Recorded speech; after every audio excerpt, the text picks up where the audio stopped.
You're listening to the Holistic Spaces podcast brought to you by Mindful Design Feng Shui School.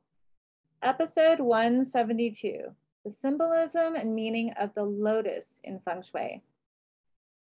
Welcome to episode 172 of the Holistic Spaces podcast, where we hope to inspire, educate, and empower you to create your own holistic spaces that nurture and resonate with you. Angie Cho and Laura Morris are the founders of the Mindful Design Feng Shui School. We teach Feng Shui online at mindfuldesignschool.com. And if you didn't know, we teach a certification program. So if you've ever wanted to dive deep on Feng Shui, learn it, get to know it, start practicing it, do it, check us out at mindfuldesignschool.com. You can also follow us on Instagram and be sure to visit our website to sign up for our mailing list. If you go to mindfuldesignschool.com, scroll down to the bottom of the page, you can sign up for our mailing list and learn about our free special workshops and opportunities to ask questions and special content that's only available in our newsletter.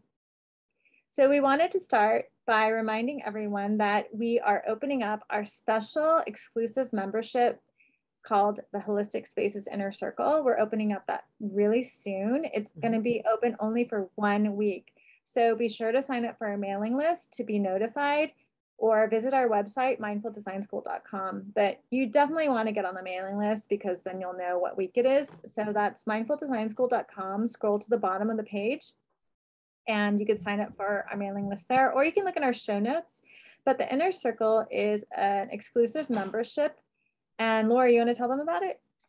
Yeah, it's a membership group that we created for listeners and followers that wanted to maybe start getting involved in the practice a little bit more. We do 2 half-hour sessions live each month. Plus you get, at the beginning of each month, on the first of each month, you get a chi forecast that we provide you with a meditation so that you know what's coming this month, that particular month. And then we meet, we talk about floor plans. You can send your floor plan in. We'll read your floor plan. You can send your questions in. We'll answer your questions. And it's just a way, if you are interested in this practice and maybe you're not ready to do, or you don't want to do a full certification, this is a great way to start engaging with the practice more deeply and really having it be about you, right? So you can make it a personal Feng Shui journey for yourself and work on stuff as you go through. Yes. So let's get on with this episode talking about the lotus flower. So most people who are into, anything wellness or mindfulness based, you guys know about the lotus, right? So the lotus is kind of the quintessential flower of related to meditation, related to yoga, and this mindfulness movement. But it's also very meaningful and useful to use in Feng Shui. And actually one of our main mantras that we use really embodies the power of the lotus. So today we're going to talk about lotus symbolism and the meaning in Feng Shui. So just top line stuff. The lotus is a plant with a beautiful bloom that grows in lakes and ponds. So it's a water plant.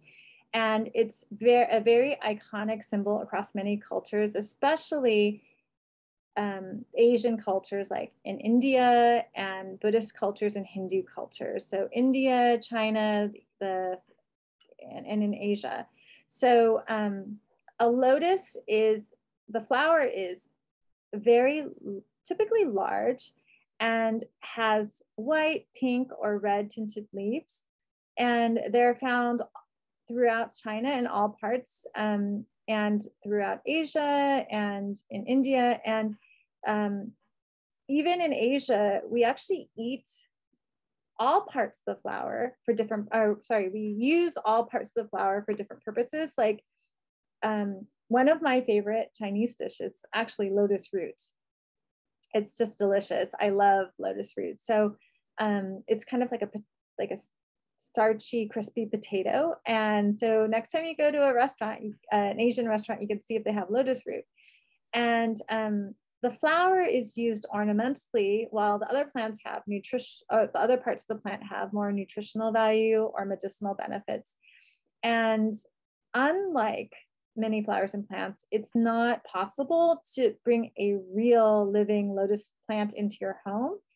If you have outdoor space, you could put it in like a water feature, like a pond. But really, when we talk about feng shui and the lotus, you want to work with the symbol or the depiction of a lotus or the meaning of the lotus as a symbol instead of actually bringing a real lotus. I mean, you could bring a cut lotus, but really we're talking about the symbolism of the image of the lotus and how to use that in your space with intention.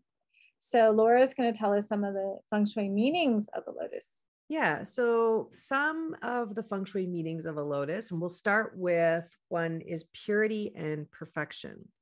And this meaning and symbolism is part of the wisdom tradition that we are part of, which is Black Sect Feng Shui, which is connected to Buddhism and Taoism. And so for us, the lotus does represent this purity, but in a way that comes out of the Buddhist tradition. And the symbol of enlightenment, because if you as Angie said, these grow in the water, but they don't just grow in any water. They often grow in pretty gross water.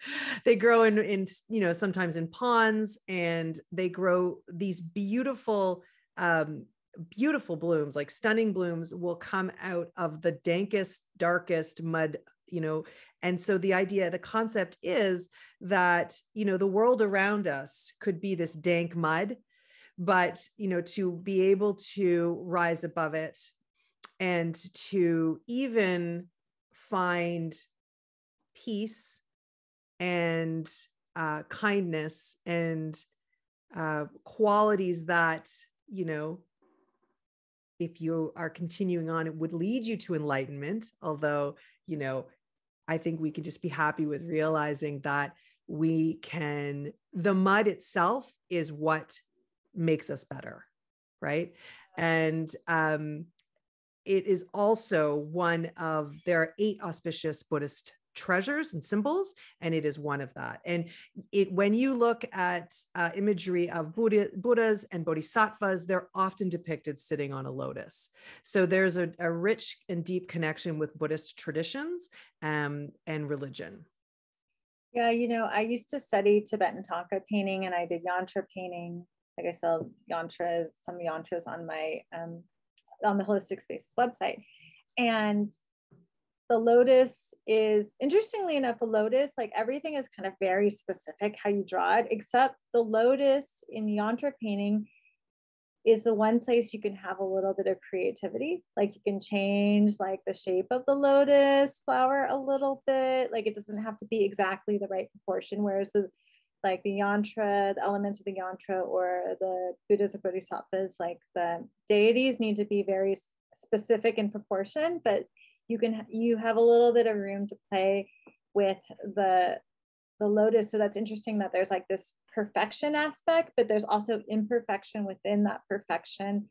And, Thich Nhat Hanh is very famous for saying, no mud, no lotus. And that's actually the title of a book that he wrote. And it really says a lot that we all go through difficult times, and that's part of our path. Mm-hmm. So another meaning of the lotus flower in Feng Shui is actually marriage and fertility, or partnership, or romantic partnership. The Chinese name for lotus sounds like a combination of the words meaning connection and peace. So in Feng Shui, it's come to represent peaceful union. So there's a lot of different aspects of Feng Shui where there's these homonyms where the Chinese word sounds like another word, so it gives it meaning. And so that's a lot of the connections with a lot of these Feng Shui symbols. And in art and decorative items, the lotus motif is used very often, and the lotus bud is often a symbol of fertility and offspring. It's like the future, right? A bud is not yet in full bloom and it's not yet expiring, but the lotus bud is just the invitation or the presence of something that's beginning. So it's the symbol of fertility, offspring, things to come. And then there are like some very advanced feng shui adjustments where lotus seed pods, you know, we talked about like using lotus for parts of the lotus for food. You can also eat the lotus seeds, and the lotus seed pods are also a symbol of fertility. Yeah. Another way to use a lotus and connecting it with its symbolism is around abundance and prosperity. And abundance, for the lotus, is associated with abundance because it is connected with the fruitfulness and abundance of summer.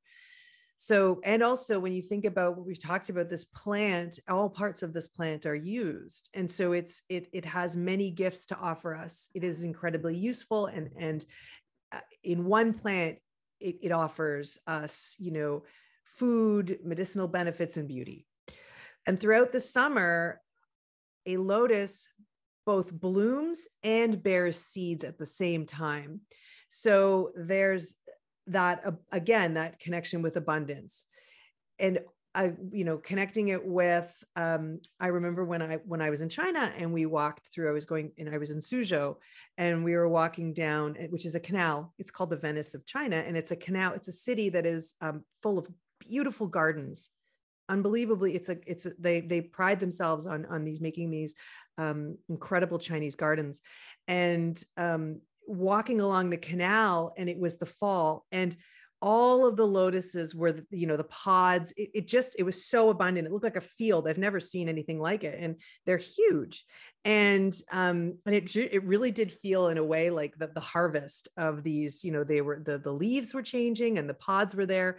And so this plant, this one plant, can mean so many things. And again, you can see how it's connected with abundance, prosperity, and all these gifts that it gives us. So the last thing we want to touch upon in terms of the symbolism and meaning of lotus before we move on to how to use the symbol in your home is the connection with compassion and peace that the lotus offers. Kuan Yin, which is the bodhisattva of compassion. And she's kind of like non-binary, but we'll just call her a she. She, he, they, yeah. They are the bodhisattva of compassion. They are often depicted holding or sitting on a lotus because they are a bodhisattva. A bodhisattva is an enlightened human being that has made the commitment, taken a vow to put their own enlightenment to the side, to offer help to others, and to continue to serve humans with compassion, so that each human being, each sentient being, may receive enlightenment, and holding off their own enlightenment so as that until every single sentient being has reached enlightenment. And I've actually taken the bodhisattva vow, which is, it's pretty interesting, like what happened to me after I taken. That'll be another podcast episode. But so Kuan Yin is really this really beautiful being that is very generous and just embodies compassion. So if that's something that sounds interesting to you, we really encourage each of you to explore more about the symbol of Kuan Yin. But we use Kuan Yin in a lot of Feng Shui adjustments in BTB, and the connection between Kuan Yin and the lotus has made this flower a symbol of compassion. And the mantra that's associated with Kuan Yin, or Avalokiteshvara, which is the Buddhist Indian version, like the more masculine version of Kuan Yin, where the Kuan Yin is more feminine and related to East Asia, Kuan Yin. There's a very important mantra that is actually known as the mantra of Tibet. It's one of the most well-known Buddhist mantras, and we teach it to our students and our clients, and we call it the 6 true words. And this compassion mantra is Om Mani Padme Hum. And Padme is actually lotus. And what it translates to literally is the jewel in the lotus. So without going into too much detail, the lotus really is something that Laura and I always circle back to with our students and in our practice of Feng Shui. And it's very meaningful. Like, so I remember when I first started studying meditation, and one of the first mantras I learned was Om Mani Padme Hum. And what was really meaningful to me, that this mantra taught me that I have all the wisdom within me, that I am the jewel and I am the treasure, and I am the lotus that holds that jewel. Yeah. Lovely. Thank you. Oh. What about you, Laura? How do you feel about the lotus? I like the lotus. No, I do. I mean, I love Om Mani Padme Hum. I love the mantra. I mean, we say it so often. It's just, it becomes sanctuary for us in our practice. But yeah, I don't actually have a lot of lotus symbols around my home, but I'll tell you what, I draw and I paint. And whenever I doodle, I love to doodle lotuses in the water with dragonflies. I don't know what it is. It's like, when you just have a doodle that you do over and over again, it's that. I do that a lot. Anyway, maybe it means something.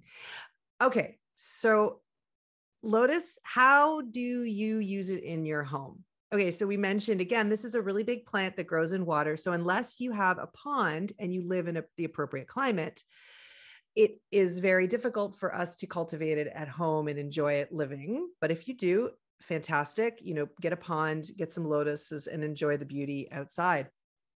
But then for those of us that don't have this luxury, we will use images of a lotus. And so you can bring that imagery of a lotus into specific parts of your home with specific intentions. So you could use it in the bedroom. One spot is the bedroom, and you can add, images of lotus flowers in the bedroom to bring in more peace and harmony to your life. Again, you spend a lot of time there, so it's a beneficial for you. And if you want to use the intention to solidify or to find more ease in a partnership, you can use that intention. And it can symbolize, again, when Angie was saying, when you come back to the homonym, the symbolism of peaceful and happy union. So you could have imagery of a pair of lotus flowers, or you could have, two separate images of lotus that are maybe slightly different. One represents you, one represents your partner. You can play around with it, but even just bringing in, imagery of a pond filled with lotuses will just, get you that. And importantly, that's your intention. Your intention is to bring in this harmony and this peace into your own personal life. And then by extension, your partnership and romantic life as well.